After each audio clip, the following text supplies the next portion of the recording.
देवाधिदेव महादेव का स्मरण कर कर लक्ष्मी की वृद्धि के लिए,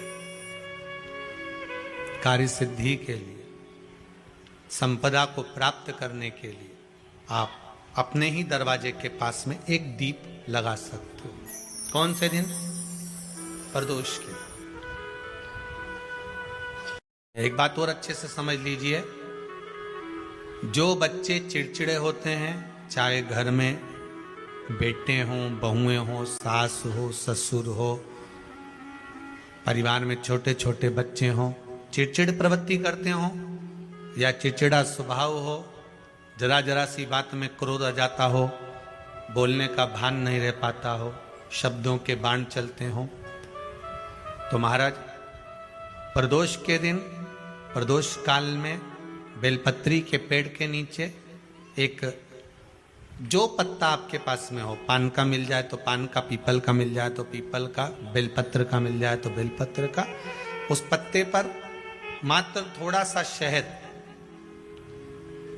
और 7 दाने चावल के रखकर घी का दिया लगा दो महाराज, और थोड़ा सा जल हाथ की अंजलि में लेकर भगवान देवाधिदेव महादेव का स्मरण कर कर कि इस बेलपत्री के वृक्ष के नीचे माता लक्ष्मी, पार्वती, सरस्वती विराजमान है। इसी बेलपत्री के पेड़ के नीचे मेरे देवाधिदेव महादेव का 12 ज्योतिर्लिंग का स्वरूप प्रकट है। उनका स्मरण कर कर जल चढ़ा दीजिए और उसका स्मरण कर लो जो चिड़चिड़ प्रवृत्ति करता हो, क्रोध करता हो, जिसको बोलने का भान नहीं होता हो, सम्मान नहीं देता हो, अपशब्द कहते हो, उनका स्मरण कर कर आप छोड़ेंगे। एकदम एक प्रदोष करेंगे, दूसरे प्रदोष तक तो आपको कोई दिक्कत ही नहीं। 2-3 प्रदोष कर कर देखिए, बाबा कृपा करें।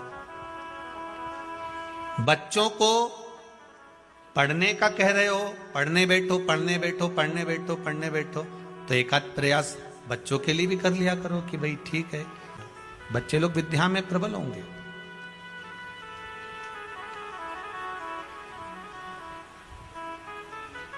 शिव उपासना का जो फल है वह 1000 गुना। पहले भी कथा में काज फिर कहते हैं,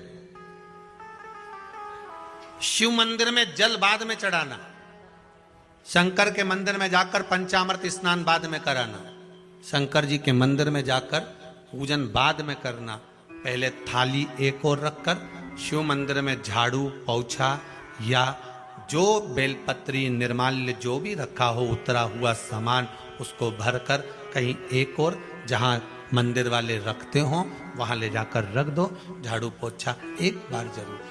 पूजन करने से पहले सबसे पहले सफाई का ध्यान रखो और एक विश्वास रखना, आप मंदिर की सफाई नहीं कर रहे हो, फिर निवेदन करूंगा आपको, आप मंदिर की झाड़ू नहीं लगा रहे हो, आप मंदिर की सफाई नहीं कर रहे हो, आप मंदिर में पोछा नहीं लगा रहे हो।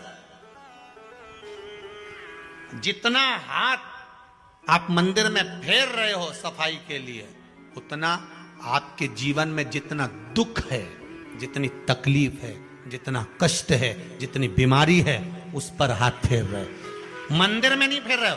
नहीं तो सारी दुनिया में जितने मंदिर हैं, सारे मंदिरों में ट्रस्टियों ने कुछ ना कुछ लगा के रखा है। स्वीपर आता है, साफ करके जाता है, ये आएगा सफाई कर कर जाएगा, पंडित जी होंगे तो बुआरी लगा देंगे, पंडित जी होंगे सफाई कर देंगे। उन्होंने तो पंडित जी को बोल के रखा है कि साफ कर दो, पंडित जी करते भी हैं, पर पहला फर्ज आपका है कि आप मंदिर में आए हो तो पहले आप सफाई करो। क्यों? क्योंकि हम उसका द्वार साफ रखें। आज के समय में तो एक नियम हो गया साहब कि मंदिर में जाते हो तो मंदिर के दरवाजे पर चप्पल उतार के जाते हो, नहीं तो शास्त्र रीति तो ये कहती है कि मंदिर में भगवान सामने बैठा है तो उसके सामने चप्पल भी नहीं उतरना चाहिए। तो कई लोग कहते हैं मंदिर के अंदर थोड़ी ना उतार, हम तो जीने से भी बाहर, एकदम गेट के बाहर वहां उतार, पर सामने तो है ना, सम्मुख में तो है। तुम्हारे यहां अगर 4 लोग दिवाली मिलने आते हैं ना, तो तुमने चप्पल रखने का भी स्टैंड बनाकर रखा है, साइड में उतारिए, देहली पर मत उतार देना, थोड़ा साइड में उतारो, सामने से सब आते जाते रहते हैं, सामने उतारो, सम्मुख में क्यों उतार रहे हो?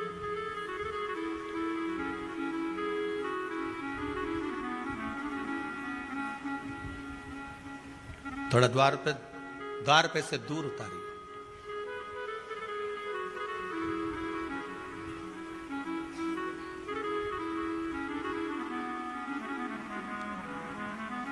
अभी तो कुबेरेश्वर धाम में काम चल रहा है। आप लोग जो दान दे रहे हो, आपके दिए हुए दान से निर्माण चल रहा है। अभी तो आप पहनकर जूता चप्पल भी अंदर आ जाते हो।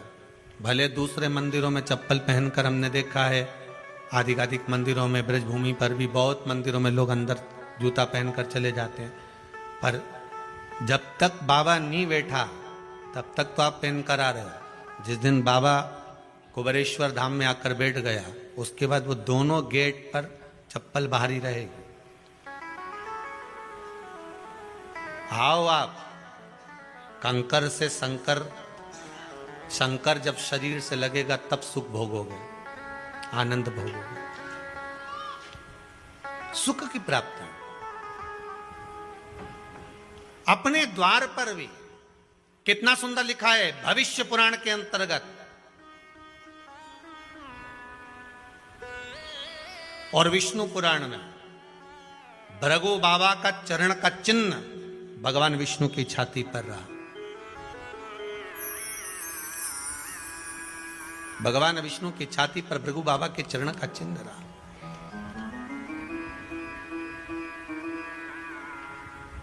चरण का चिन्ह।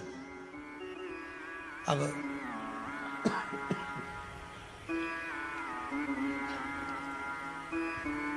भविष्य पुराण में लिखा है कि अगर हम मंदिर के द्वार पर, घर के चौखट के एकदम सामने चप्पल उतार देते हैं, 7 बार दिन भर में से, कितनी बार?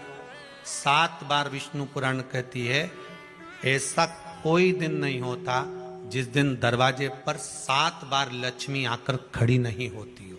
कल एक कथा कही थी आपको कि प्रत्येक मनुष्य के भाग्य में सुख लिखा है, केवल मंथन करना। भविष्य पुराण कहती है 7 बार लक्ष्मी प्रत्येक मनुष्य के दरवाजे पर जाकर खड़ी होती है, पर द्वार पर चप्पल पड़ी होने के कारणवश वो लौट कर चली जाती है। बहुत ध्यान दीजिएगा महाराज, थोड़ा सा आपको बुरा लगेगा, लग जाए, पर शिव पुराण है, जीवन संवार देगी तो अच्छी बात है, जीवन संवार दे तो अच्छी बात है। मंदिर के द्वार पर हम जब चप्पल छोड़ते हैं,